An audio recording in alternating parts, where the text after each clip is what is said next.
In your textbook, the author states that companies sell products but companies market brands.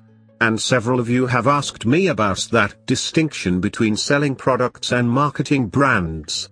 So I thought we ought to take some time to talk about it in class. Okay then, let me give you an example. Suppose that we have a company, and the product is chicken. Then it is easy to understand that we are selling chicken.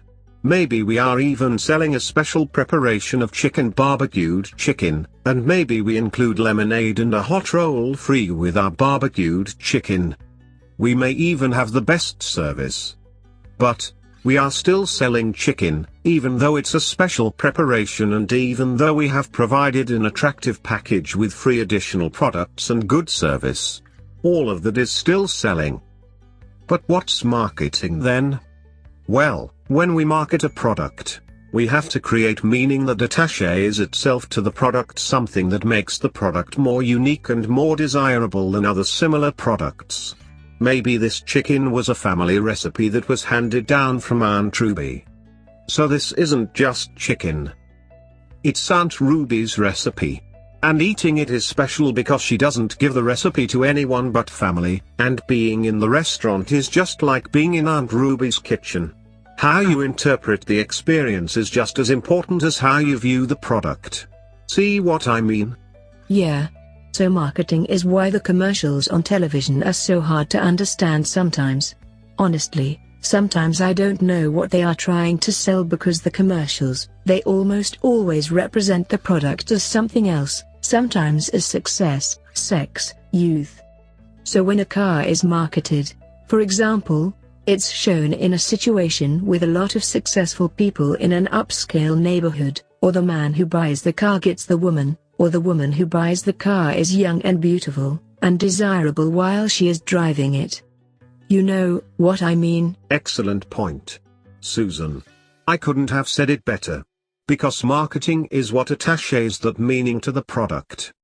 Something that is important to the consumer. You may not be able to buy youth, but you can buy products, and the message is that these products will get you what you really want. Okay, so marketing is selling an image or a benefit, something that's really attractive and larger than the product itself, and by attaching it to the product, we can give that larger meaning to what we want to sell. Go back to the car commercial for a minute. We want to sell cars, but to market them by selling something bigger first, maybe success, and by association, we sell the cars. I get that part. It's pretty clear. But I am still trying to figure out the difference between marketing and branding. Okay.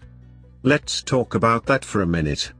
Branding is similar to marketing because the customer perceives the product as being valuable. But branding is more about the customer than it is about the product. It's the personality of the product that people relate to.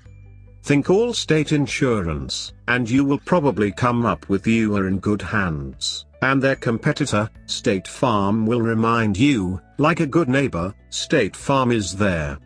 This is an emotional relationship that the customers have with the personality of the product.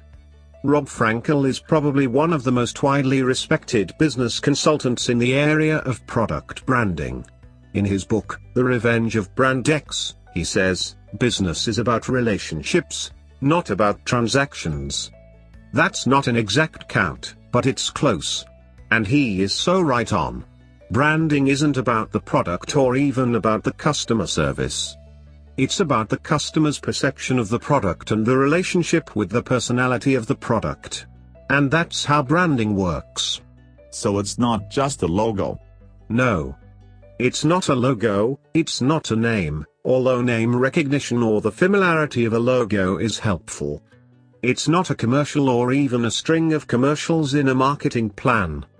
It's more about loyalty and confidence and all of the things that make a relationship. Good customers have to do more than recognize the brand.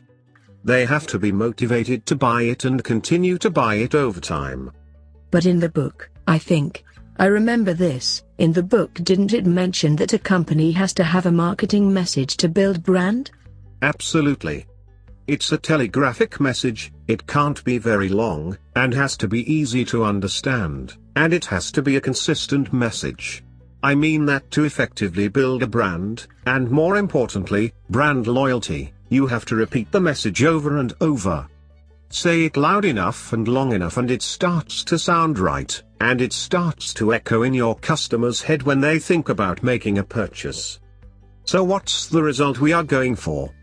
It's when the customer will wait until the store gets more of it instead of buying a different brand, or if the price goes up, the customer will pay extra instead of buying a cheaper brand. And this is a brand loyalty, which is especially important in an industry when there isn't very much difference in the competing products. Can you think of an example of a product that is more or less the same across brands?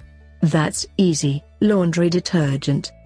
There really isn't very much difference from one brand to another. Right. But people tend to buy the same one every time. So that's brand loyalty, and that happens because of the marketing message. And the relationship with the personality of the brand. Okay then.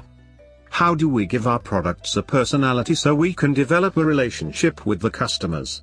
Well, Aunt Ruby is someone who we can relate to when we think about chicken. Right. Or I am kind of thinking about celebrities. It seems like more and more commercial feature them. Especially sports celebrities. Thanks for mentioning that, John. Celebrity sportspersons are an easy option, if a company wants to give a personality to a product. When kids think about Nike shoes, do they want a relationship with the shoe, with Nike, or with the basketball player? With Michael Jordan? It's pretty obvious that Air Jordan shoes are all about basketball player. And that's taking brand into its logical conclusion when customers have a relationship with the product and are loyal to that brand.